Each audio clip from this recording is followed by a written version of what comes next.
Hello everyone, welcome to Keystone life sciences.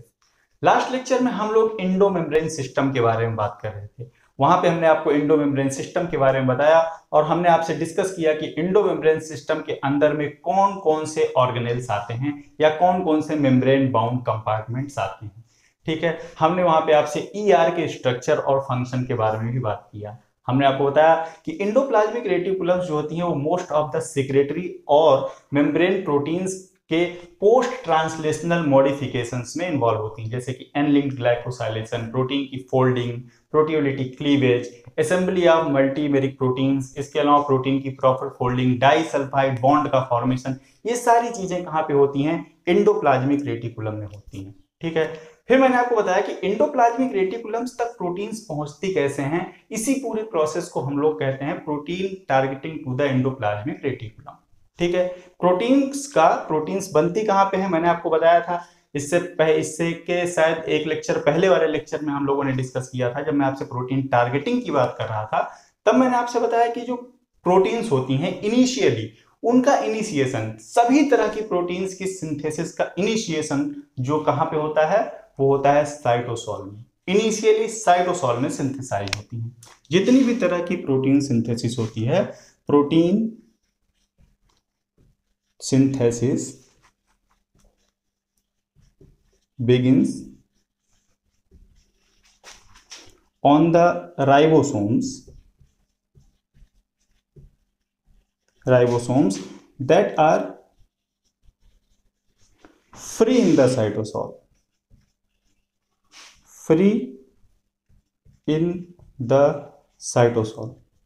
जो cytosol में free form में present होते हैं वहां पे उनकी प्रोटीन्स की सिंथेसिस स्टार्ट होती है। ठीक है, उसके बाद प्रोटीन्स को किस ऑर्गेनेल में जाना है, कहां पे जाना है, ये चीज उसके बाद डिसाइड होता है। क्योंकि जो प्रोटीन का पेप्टाइड अमीनो एसिड सीक्वेंस होता है उसके पास कुछ सॉर्टिंग सिग्नल्स होते हैं या सिग्नल सीक्वेंस होते हैं जो कि ये डिसाइड करते हैं कि ये प्रोटीन्स कहां पे जाएगी। उसी तरह से इंडोप्लाज्मिक रेटिकुलम में कौन सी प्रोटीन जाएगी ये भी डिसाइड करने के लिए वहां पे डिफरेंट टाइप के सिग्नल्स होते हैं। आज हम लोग इसी के बारे में स्टडी स्टार्ट करने वाले हैं। ठीक है, तो थोड़ा सा बेसिक से स्टार्ट करते हैं हम लोग। जब हम बात करते हैं प्रोटीन की टारगेटिंग की, ठीक है, किसी भी प्रोटीन की टारगेटिंग की जब हम लोग बात करते हैं तो वहां पे दो पाथवेज फॉलो होते हैं। ठीक, प्रोटीन की टारगेटिंग में दो तरह के पाथवेज फॉलो होते हैं। ठीक, एक नॉर्मल सा व्यू हम लोग लेते हैं प्रोटीन टारगेटिंग का। मोटा मोटा अगर हम लोग देखें तो प्रोटीन टारगेटिंग जो होती है वो दो तरह का रूट फॉलो करती है। ठीक, पहला रूट हम लोग कहते हैं सिग्नल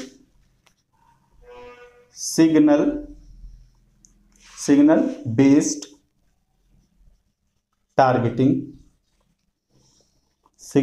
टारगेटिंग, और जो दूसरा रूट होता है वो वेसाइकल बेस्ड टारगेटिंग या ट्रैफिकिंग बोलते हैं इसको। टारगेटिंग या फिर ट्रैफिकिंग बोलते हैं। ठीक, इसी को हम लोग वेसिकुलर ट्रैफिकिंग भी बोलते हैं, वेसाइकल बेस्ड ट्रैफिकिंग। ठीक, कोई भी प्रोटीन जो साइटोसॉल में सिंथेसाइज हो रही है उसकी टारगेटिंग के लिए दो मेजर पाथवेज फॉलो होते हैं। एक तो सिग्नल बेस्ड टारगेटिंग और दूसरी vesicle based targeting. Signal based targeting किन प्रोटीन्स का होता है, अभी मैं सिर्फ आपको जस्ट इंट्रोडक्शन दे रहा हूं किन प्रोटीन्स का सिग्नल बेस्ड टारगेटिंग होगी और किसकी वेसाइकल बेस्ड टारगेटिंग होगी। ठीक, फिर इन प्रोसेस को हम लोग डिटेल में देखेंगे। सिग्नल बेस्ड टारगेटिंग ऐसी प्रोटीन्स की होती है जो कि साइटोसॉल में सिंथेसाइज होती हैं। साइटोसॉल से ऐसी प्रोटीन्स जो कि स्टोर्ड इन ईआर, ऐसी प्रोटीन्स जो ईआर में स्टोर्ड रहती हैं। ठीक है, वो इसके अलावा माइटोकॉन्ड्रिया की प्रोटीन्स, माइटोकॉन्ड्रिया में जो प्रोटीन्स जाती हैं, क्लोरोप्लास्ट में जो प्रोटीन्स जाती हैं, पैराक्सीसोम में जो प्रोटीन्स जाती हैं, पैराक्सीसोम्स में जो प्रोटीन्स जाती हैं, न्यूक्लियस में जो प्रोटीन्स जाती हैं या न्यूक्लियस में जो प्रोटीन्स जाती हैं, उन सभी की जो टारगेटिंग होती है वो सिग्नल बेस्ड टारगेटिंग पाथवे के थ्रू होती है। ठीक है, सीधे सीधे सिग्नल पेप्टाइड निकलता है, उसको रिकॉग्नाइज करते हैं रिसेप्टर्स और सीधे सीधे इनकी टारगेटिंग कर दी जाती है। हम लोग डिटेल में इनकी बात करेंगे, ठीक है। वेसाइकिल बेस्ड टारगेटिंग में क्या होता है, मेम्ब्रेन जो प्रोटीन होती है वो सिंथेसाइज होती है साइटोसॉल में, ठीक है। साइटोसॉल में सिंथेसाइज होने के बाद वो प्रोटीन टारगेट कर दी जाती है एंडोप्लाज्मिक रेटिकुलम में। वेसाइकिल बेस्ड ट्रैफिकिंग में क्या होता है, साइटोसॉल में जैसे ही प्रोटीन की सिंथेसिस स्टार्ट होती है उसको टारगेटेड कर दिया जाता है ईआर से। तो वेसाइकिल बेस्ड ट्रैफिकिंग कहां पे होती है, from the ER to, ER से कहां के लिए, ईआर से गाल्गी बॉडी के लिए, गाल्गी बॉडी के लिए, गाल्गी बॉडी, ठीक है। Lysosome, lysosome, plasma membrane,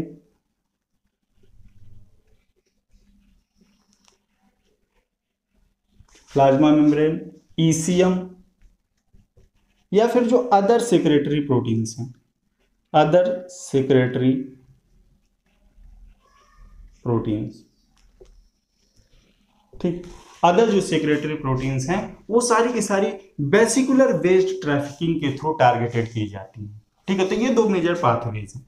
vesicular based trafficking जो होती है इसको हम लोग सेक्रेटरी पाथवे भी बोलते हैं। इस पाथवे को हम लोग सेक्रेटरी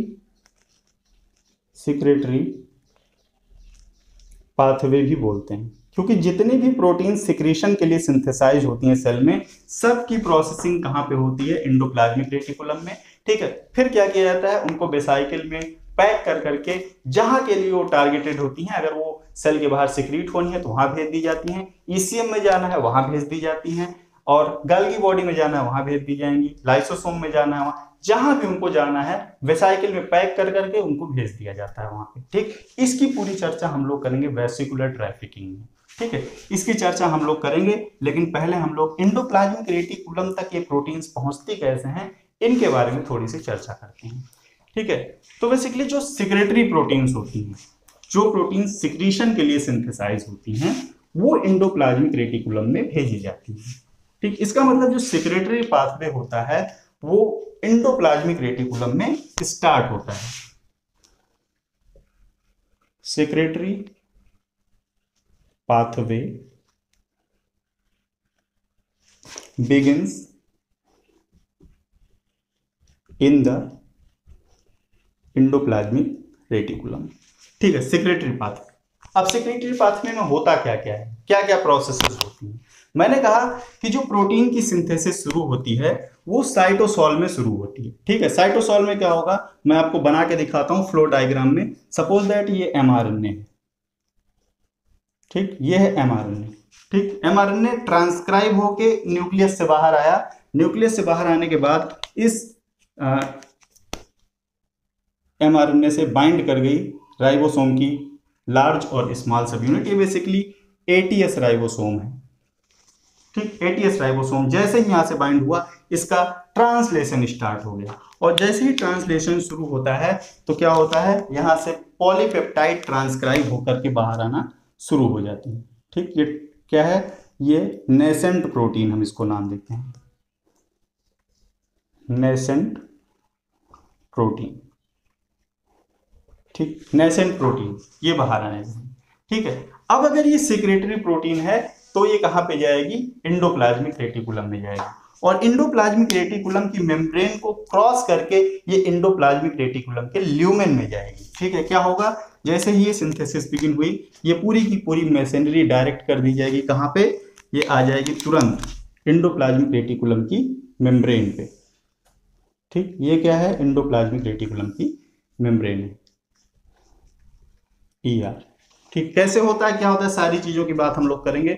ये मशीनरी कहां पे आ गई, ये पूरी की पूरी मशीनरी पहुंच गई है एंडोप्लाज्मिक रेटिकुलम की मेम्ब्रेन पे, ठीक। एंडोप्लाज्मिक रेटिकुलम की मेम्ब्रेन पे जैसे ही पहुंची क्या होगा, ये सिंथेसिस चल रही है और ये प्रोटीन कहां पे आ गई, ल्यूमेन में आ गई। ये क्या है, ल्यूमेन, ठीक। मतलब यहाँ पे जो सेक्रेटरी प्रोटीन सिंथेसाइज हो रही है वो इस एंडोप्लाज्मिक रेटिकुलम की मेम्ब्रेन को क्रॉस करेगी, एंडोप्लाज्मिक रेटिकुलम में ही जाएगी, ठीक है। और सेक्रेटरी पाथवे एंडोप्लाज्मिक रेटिकुलम में होता है। इस चीज को एक्सपेरिमेंटली प्रूव भी किया गया कि यहाँ पे जो सेक्रेटरी प्रोटीन्स बनती हैं वो कहाँ पे जाती हैं, एंडोप्लाज्मिक रेटिकुलम में ही जाती हैं। इसको एक्सपेरिमेंटली प्रूव किया गया। इसको कैसे प्रूव किया गया, इस सीक्वेंशियल प्रोसेस की स्टडी के लिए एक टेक्निक का यूज किया गया जिसको कहा जाता है बाई पल्स चेंज टेक्निक।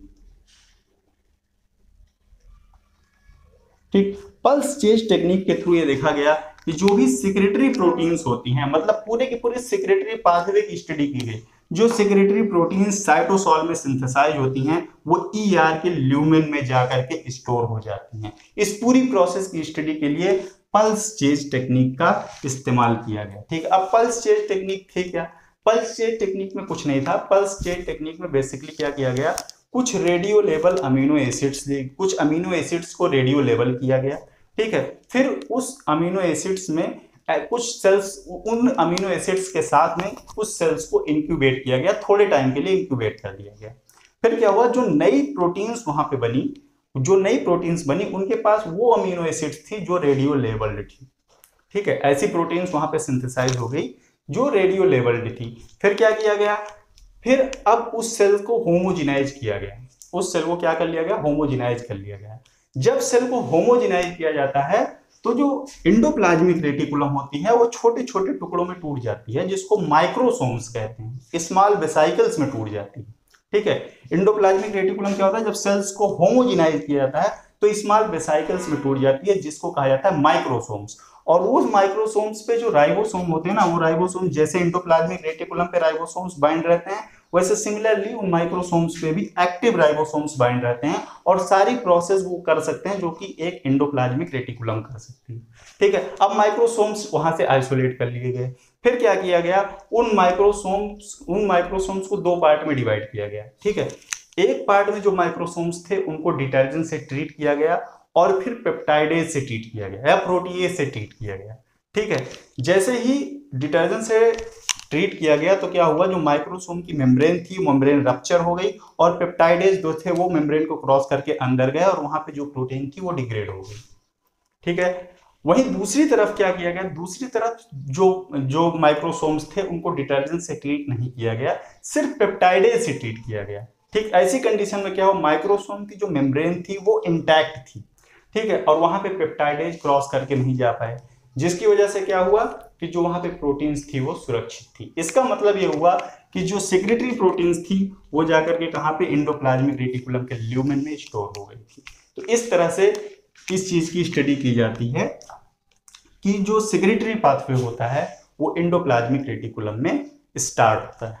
ठीक है, तो इतनी बात आपके समझ में आ गई होगी। मैंने कहा जो सेक्रेटरी प्रोटीन्स बनती हैं वो ईआर के ल्यूमेन तक जाती हैं। ठीक है, तो स्टार्टिंग कहां से होती है, थोड़ा सा इस चीज की हम लोग बात करते हैं। ठीक, मैंने कहा कि साइटोसॉल में प्रोटीन सिंथेसिस स्टार्ट होती है और जैसे ही नेसेंट प्रोटीन बन करके आती है, इस पूरी की पूरी मशीनरी को ईआर मेम्ब्रेन तक ले जाया जाता है। ठीक है, जैसे ही ईआर मेम्ब्रेन पे पहुंचते हैं, फिर मैंने आपको बताया कि जो नेसेंट प्रोटीन बनी, नेसेंट प्रोटीन जो बनी, प्रोटीन अभी जो बन रही है, नेसेंट प्रोटीन जो बन रही है राइबोसोम पे, उसको ले जाया जाता है ईआर की मेम्ब्रेन तक। ईआर की मेम्ब्रेन पे पहुंची। ठीक है, ईआर की मेम्ब्रेन से फिर क्या किया जाता है, ये ट्रांसलोकॉन के थ्रू ट्रांसलोकेट कर दी जाती है, ट्रांसलोकेटेड इनटू ईआर ल्यूमेन। ठीक, ईआर की ल्यूमेन में आ गई। अब ईआर ल्यूमेन में क्या होगा, ईआर ल्यूमेन में इसकी प्रोसेसिंग होगी,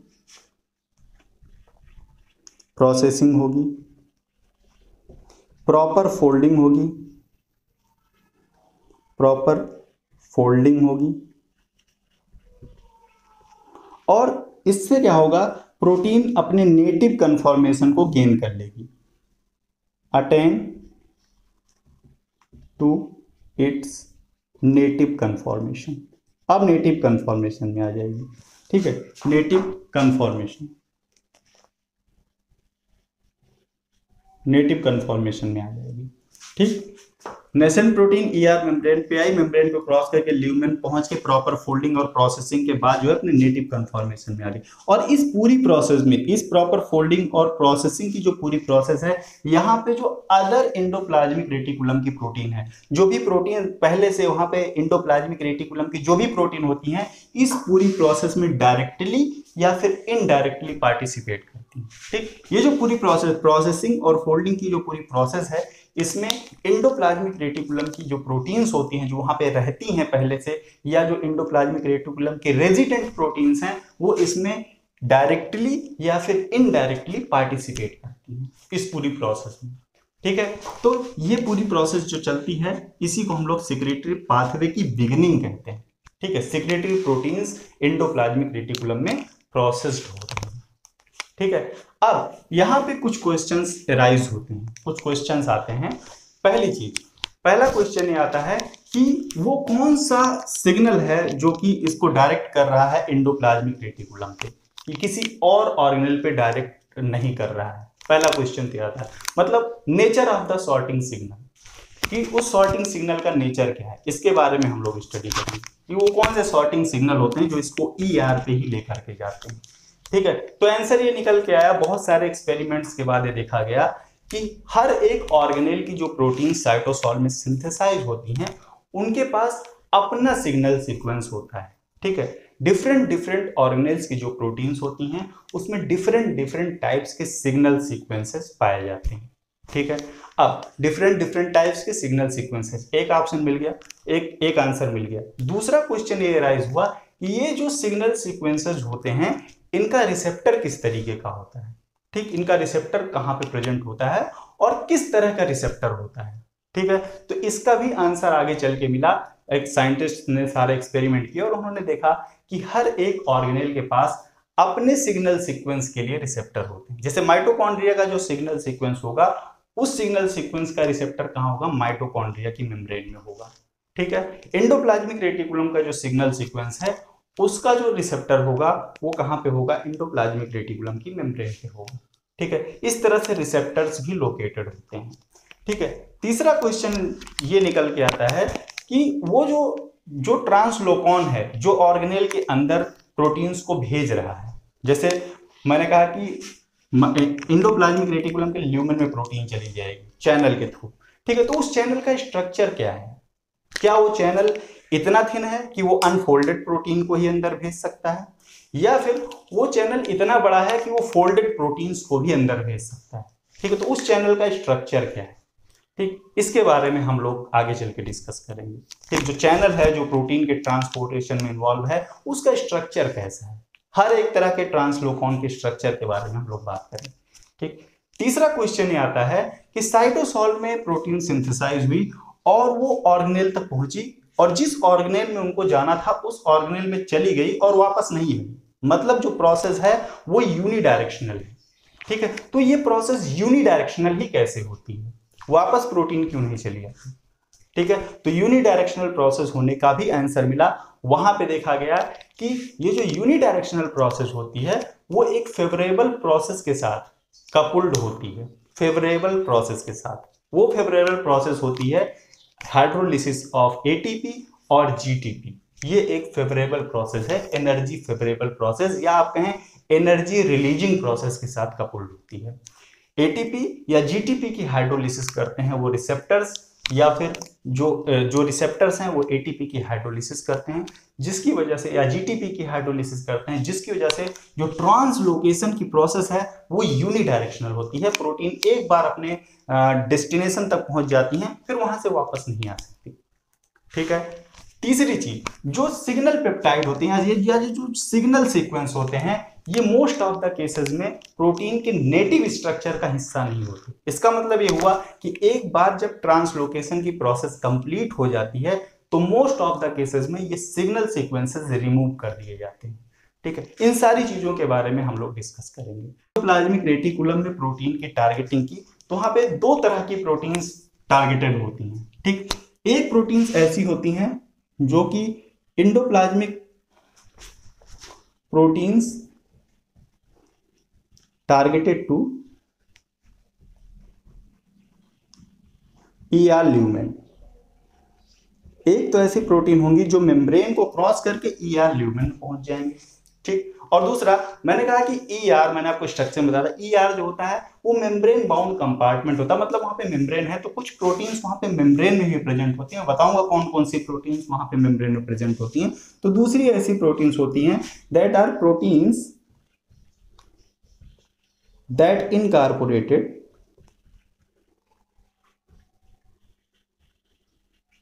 incorporated into ER मेम्ब्रेन, ठीक है। दूसरी जो प्रोटीन होगी जो ER मेम्ब्रेन में इनकार्पोरेटेड होगी, उस तरह की मेम्ब्रेन प्रोटीन्स होगी, ठीक है। तो दो तरह की प्रोटीन्स ऐसी होती है जिनकी टारगेटिंग कहां पे की जाती है, एंडोप्लाज्मिक रेटिकुलम में, ठीक। ल्यूमेन में ज्यादातर ऐसी प्रोटीन्स की टारगेटिंग होती है, ज्यादातर ऐसी प्रोटीन्स की टारगेटिंग होती है जो कि सिक्रेटरी प्रोटीन्स होती हैं, सिक्रीशन के लिए डिस्टाइंड बनाई जाती है, सिक्रीशन के लिए सिंथेसाइज होती है। ऐसी प्रोटीन की सिंथेसिस कहां पे होती है, ऐसी प्रोटीन की टारगेटिंग कहां पे होती है, ER ल्यूमेन में होती है, ठीक है। तो सबसे पहले हम लोग ऐसी प्रोटीन्स के टारगेटिंग के बारे में पढ़ेंगे जो कि एंडोप्लाज्मिक रेटिकुलम की मेम्ब्रेन को क्रॉस करके ER ल्यूमेन के लिए डिस्टाइंड होती है। तो बात करते हैं ER ल्यूमेन में प्रोटीन्स की टारगेटिंग किस तरह से होती है, ठीक। पहली लाइन में फिर से वही यूज करूंगा कि जो भी प्रोटीन्स सेल्स के अंदर सिंथेसाइज होती हैं उनकी सिंथेसिस कहां पे होती है, प्रोटीन सिंथेसिस, फिर से वही line, protein synthesis begins in cytosol. Cytosol में फ्री राइबोसोम्स जो हैं वहां पे प्रोटीन सिंथेसिस शुरू हुई, ठीक। अब ऐसी सारी प्रोटीन्स जो कि सिक्रीशन, जिनका कि सिक्रीशन होना है, सिक्रेटरी प्रोटीन्स हैं, वो कहां पे जाएंगी, एंडोप्लाज्मिक रेटिकुलम तक जाएंगी, ठीक है। तो एंडोप्लाज्मिक रेटिकुलम तक वो पहुंचेंगे। A protein that are destined for secretion are targeted to ER membrane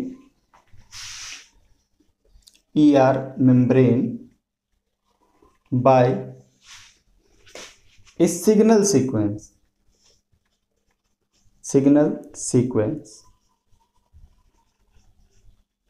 और जिसकी लेंथ अप्रॉक्सीमेटली होती है 16 to 30 अमीनो एसिड रेजिड्यूज इसमें पाए जाते हैं, 16 to 30 अमीनो एसिड रेजिड्यू, ये सिग्नल सीक्वेंस होता है, ठीक। और जो सिग्नल सीक्वेंस होता है, एक्चुअली जो सिग्नल सीक्वेंस होता है वो एक हाइड्रोफोबिक पैच होता है, ठीक है। सिग्नल सीक्वेंस, जो एक्चुअल सिग्नल सीक्वेंस होता है, इस 16 to 13 अमीनो एसिड रेजिड्यू का जो स्ट्रेच है, इसी के अंदर सिग्नल सीक्वेंस होता है। और उस सिग्नल सीक्वेंस में क्या होता है, सिग्नल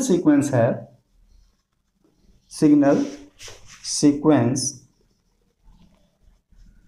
है one or more positively charged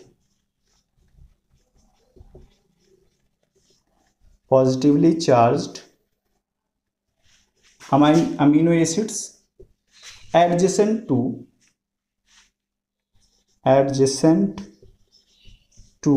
a short stretch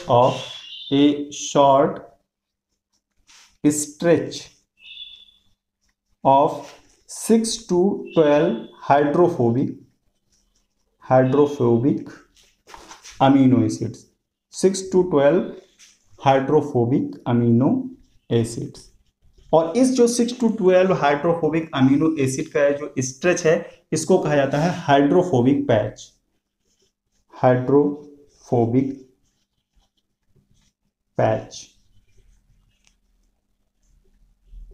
ये हाइड्रोफोबिक पैच है। और इसी हाइड्रोफोबिक पैच में क्या है, टारगेटिंग सीक्वेंस या आप कह सकते हैं सिग्नल सीक्वेंस, ठीक है। तो एंडोप्लाज्मिक रेटिकुलम के लिए जो सिग्नल सीक्वेंस का काम करता है वो ये 6 to 12 हाइड्रोफोबिक अमीनो एसिड्स का जो नेसेंट प्रोटीन में 6 to 12 हाइड्रोफोबिक अमीनो एसिड का जो स्ट्रेच एकदम न्यूली सिंथेसाइज्ड पेप्टाइड में निकलता है, वो क्या होता है, वही यहाँ पे हाइड्रोफोबिक, वही क्या है यहाँ पे सिग्नल सीक्वेंस का काम करता है।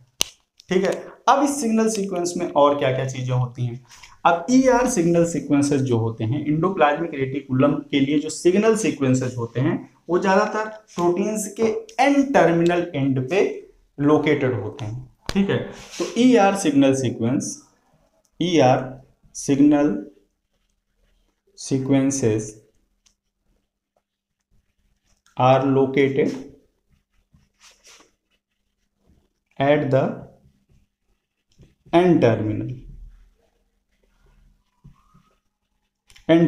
अब एन टर्मिनल पे लोकेटेड है, मतलब सबसे पहले यही ट्रांसलेट होंगे, एन टर्मिनल पे, इसीलिए इसको कहा जाता है N terminal, hence called N terminal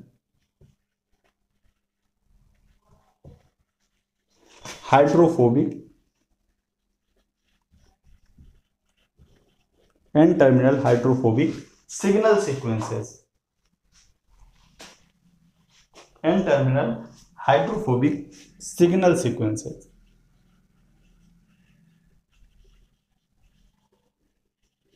ठीक, तो इंडोप्लाज्मिक रेटिकुलम के लिए जो सिग्नल सीक्वेंस होता है वो एन टर्मिनल पे लोकेटेड होता है।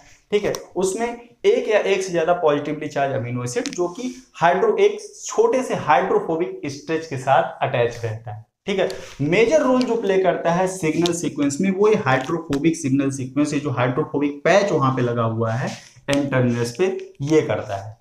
ठीक है, क्योंकि एक्सपेरिमेंट्स में ऐसा देखा गया कि अगर इस हाइड्रोफोबिक पैच का सिलेक्टिव डिलीशन कर दिया जाए, ये हाइड्रोफोबिक पैच अगर डिलीट कर दिया जाए तो क्या होता है कि जो प्रोटीन्स हैं वो इंडोप्लाज्मिक रेटिकुलम तक नहीं पहुंचती हैं, वो साइटोसॉल में ही पड़ी रहती हैं। ठीक है, क्वेश्चन आपसे पूछा जा सकता है, अगर हाइड्रोफोबिक पैच का सिलेक्टिव डिलीशन कर दिया जाए तो क्या होगा। अगर सिलेक्टिव डिलीशन कर दिया जाएगा तो क्या होगा, ये प्रोटीन्स जो कि इंडोप्लाज्मिक रेटिकुलम के लिए बनी है ये इंडोप्लाज्मिक रेटिकुलम तक नहीं पहुंचेंगी। ठीक, इसके अलावा अगर इस हाइड्रोफोबिक पैच में कहीं कहीं पे कुछ पॉजिटिवली चार्ज या फिर negatively charge amino acid insert कर दी जाए बाय रिकॉम्बिनेंट डीएनए टेक्नोलॉजी, अगर यहाँ पे इंसर्ट कर दी जाए पॉजिटिवली चार्ज या फिर निगेटिवली चार्ज अमीनो एसिड, तब क्या होगा, तब भी ये प्रोटीन कहाँ पे नहीं पहुंचेंगी, इंडोप्लाज्मिक रेटिकुलम पर नहीं पहुंचेंगी और कहाँ रह जाएंगी, साइटोसॉल में रह जाएंगी। ठीक है, वहीं पे अगर कोई प्रोटीन ऐसी है जो साइटोसॉल में सिंथेसाइज हो रही है और उसकी लोकेशन किसी और ऑर्गन में है या फिर ऑर्गेनेल में है या फिर साइटोसॉल के लिए ही वो बन रही है, और वहां पे हम ये हाइड्रोफोबिक पैच ले जाकर के जोड़ दें रिकॉम्बिनेंट डीएनए टेक्नोलॉजी का यूज करके, तब क्या होगा, तब वो प्रोटीन जो साइटोसॉल के लिए सिंथेसाइज हुई थी वो पहुंच जाएगी इंडोप्लाज्मिक रेटिकुलम में। इसका मतलब ये हुआ कि हाइड्रोफोबिक पैच जो है या हाइड्रोफोबिक सिग्नल सीक्वेंस जो है वो इंडोप्लाज्मिक रेटिकुलम की प्रोटीन की टारगेटिंग में इंपॉर्टेंट रोल प्ले करता है। कैसे प्ले करता है, ये जो हाइड्रोफोबिक सिग्नल सीक्वेंस है ये एक ऐसी बाइंडिंग साइट क्रिएट कर रहा है जो कि आसानी के साथ इसके और इंडोप्लाज्मिक रेटिकुलम की मेम्ब्रेन के बीच में जो इंटरेक्शन है उसको फेवरेबल बना रहा है, उसके इंटरेक्शन को प्रमोट कर रहा है। ठीक है, कैसे बनाता है इसके बारे में हम लोग आगे चल के बात करेंगे। ठीक है, तो सिग्नल सीक्वेंसेस को रिकॉग्नाइज करके इंडोप्लाज्मिक रेटिकुलम की मेम्ब्रेन क्या करती है, प्रोटीन को ल्यूमेन तक ट्रांसफर करती है। ठीक, मैं मोटी मोटी बातें भी आपको बता रहा हूं, कैसे करती है इसके बारे में हम लोग बाद में बात करेंगे। ठीक है, उसके बाद बात आती है फिर इस सिग्नल सीक्वेंस का क्या होता है। जैसे ही प्रोटीन्स ईआर के ल्यूमेन में पहुंच जाती हैं, इन सिग्नल सीक्वेंस को क्लीव कर दिया जाता है, वहां पे स्पेसिफिक प्रोटीएज होते हैं जो कि इस सिग्नल सीक्वेंस को क्लीव कर देते हैं। इसका प्रोटीन के नेटिव स्ट्रक्चर में कोई काम नहीं है, इसका काम सिर्फ प्रोटीन को इंडोप्लाज्मिक रेटिकुलम तक पहुंचाना था, पहुंचा दिया, काम खत्म। ठीक है, फिर इसको क्लीव कर दिया जाएगा। ठीक है, अब मैंने कहा कि जो प्रोटीन का ट्रांसलोकेशन होता है इंडोप्लाज्मिक रेटिकुलम में, ये क्या पूरी प्रोटीन जब ट्रांसलेट हो जाती है तब होता है या फिर ट्रांसलेशन के साथ साथ ही होता रहता है। तो आंसर निकल के आया, साइंटिस्ट ने इस चीज को प्रूव किया कि जो ईआर में प्रोटीन की टारगेटिंग होती है, ईआर प्रोटीन टारगेटिंग इज को-ट्रांसलेशन, ये को-ट्रांसलेशनल होता है। मतलब ट्रांसलेशन चल रहा है, प्रोटीन अभी बन रही है, उसके साथ साथ प्रोटीन को ईआर ल्यूमेन में भेजा जाता रहेगा ट्रांसलेशन के साथ साथ। इस चीज को एक्सपेरिमेंटली प्रूव भी किया गया। ठीक है, इस चीज को एक्सपेरिमेंटली कैसे प्रूव किया गया, इस चीज की थोड़ी सी मैं इस चीज के बारे में थोड़ी सी डिस्कस करता हूँ। ठीक है, इस चीज को प्रूव करने के लिए एक सेल फ्री सिस्टम में ट्रांसलेशन को इनिशिएट कराया गया। ठीक है, कैसे किया गया इस चीज को मैं थोड़ा सा आपको दिखाता हूं, बना के दिखाने की कोशिश करता हूं। ठीक, सेल फ्री सिस्टम में अगर आपको ट्रांसलेशन कराना है, ठीक है, तो आपको क्या करना होगा। ठीक है, और आपको चाहिए प्योर माइक्रोसोम। ये पूरा एक्सपेरिमेंट करने के लिए आपको क्या क्या चाहिए, आपको एक सेल फ्री सिस्टम चाहिए, सेल फ्री सिस्टम, ठीक है, और पूरी ट्रांसलेशनल मशीनरी चाहिए, ट्रांसलेशनल मशीनरी चाहिए। ठीक, ट्रांसलेशनल मशीनरी चाहिए। अब सेल फ्री सिस्टम से आपको क्या चाहिए होगा, आपको माइक्रोसोम्स चाहिए होंगे। मैंने कहा था कि अगर एंडोप्लाज्मिक रेटिकुलम को होमोजेनाइज किया जाए, अगर सेल को होमोजेनाइज किया जाए तो जो एंडोप्लाज्मिक रेटिकुलम होता है माइक्रोसोम्स में टूट जाता है, वो माइक्रोसोम्स में कन्वर्ट हो जाता है। ठीक, आपको माइक्रोसोम चाहिए और प्योर माइक्रोसोम चाहिए। कैसा चाहिए, प्योर, जिसके ऊपर कोई भी राइबोसोम बाउंड ना हो। ठीक है, तो अगर हमको प्योर माइक्रोसोम चाहिए और जिसके ऊपर राइबोसोम बाउंड ना हो तो हम क्या करेंगे, जो हमारा माइक्रोसोम सेल से निकला हुआ है, अगर हम उसको ईडीटीए से ट्रीट कर दें, ईडीटीए। ठीक, ईडीटीए क्या होता है, कैल्शियम चीलेटर होता है। ईडीटीए, सॉरी कैल्शियम नहीं, मैग्नीशियम चीलेटर होता है।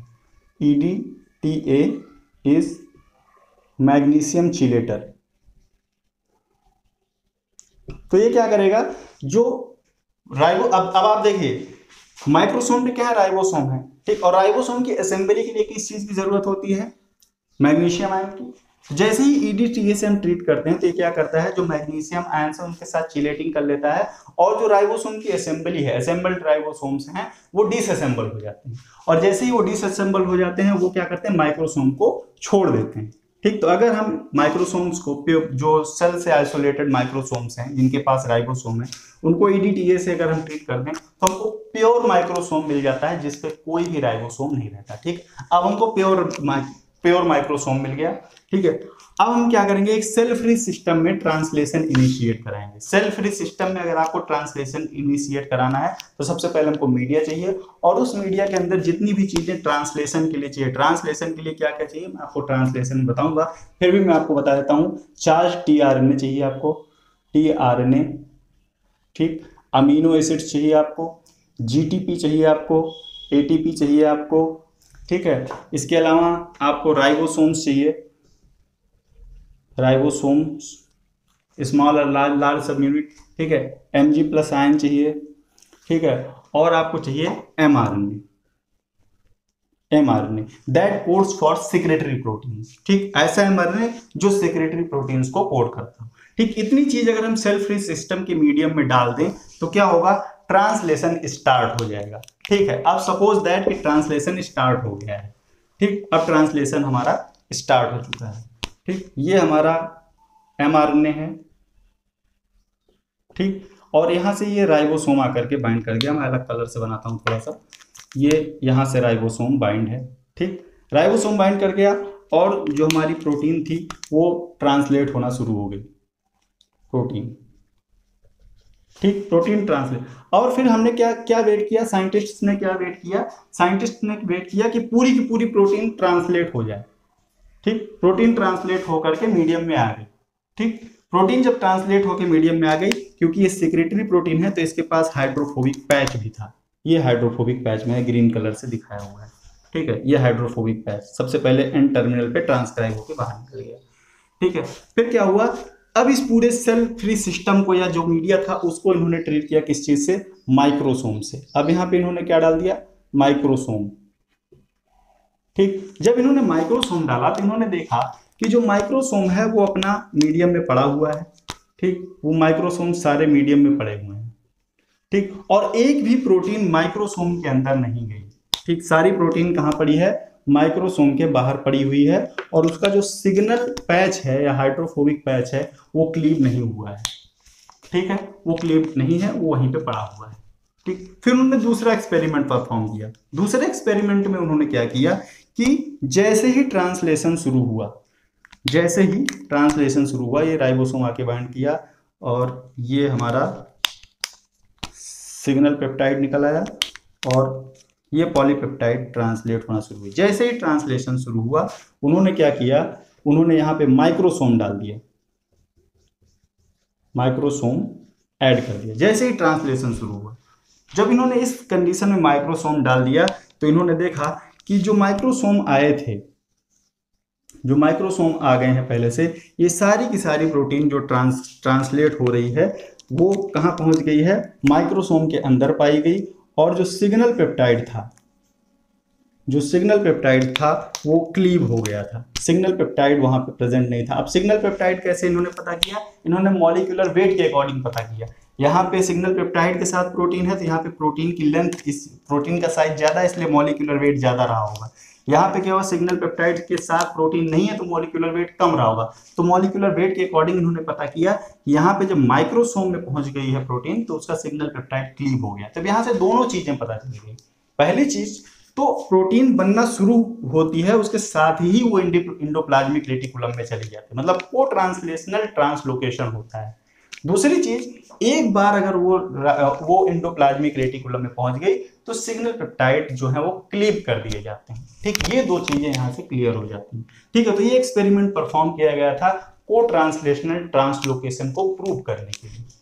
ठीक है, तो अब हमें बात करनी है कि किस तरह से सारी प्रोसेस होती है, वहां पे किस तरह से जो सिग्नल सीक्वेंसेस हैं वो रिकॉग्नाइज किए जाते हैं और क्या क्या प्रोसेसेस होती हैं। ठीक है, इन सारी चीज़ों के बारे में हम लोग नेक्स्ट लेक्चर में बात करेंगे। हम लोग सिग्नल सीक्वेंसेस के रिसेप्टर्स के बारे में बात करेंगे, उसके स्ट्रक्चर के बारे में बात करेंगे, ट्रांसलोकॉन के स्ट्रक्चर के बारे में बात करेंगे। ठीक है, और फिर जब प्रोटीन वहां पे पहुंच जाती है ल्यूमेन में तब उसके साथ क्या क्या होता है, इन सारी चीज़ों के बारे में हम लोग स्टेप बाय स्टेप बात करेंगे। ठीक है, तो इस लेक्चर को हम लोग यहीं पे फिनिश करते हैं। नेक्स्ट लेक्चर में हम लोग इस चीज़ को आगे बढ़ाएंगे। ठीक है, अगर आपको हमारे लेक्चर्स अच्छे लग रहे हैं, कॉन्सेप्चुअल लग रहे हैं, तो हमारे चैनल को सब्सक्राइब कीजिए, लेक्चर्स को ज़्यादा से ज़्यादा शेयर कीजिए ताकि जो नीडी स्टूडेंट है वहाँ तक की इन्फॉर्मेशन पहुँच पाए। ठीक है, तो नेक्स्ट लेक्चर में हम लोग जब मिलेंगे तो हम लोग फिर प्रोटीन टारगेटिंग को आगे बढ़ाएंगे। इस लेक्चर को यहीं पे फिनिश करेंगे। Thank you for watching, see you in next lecture.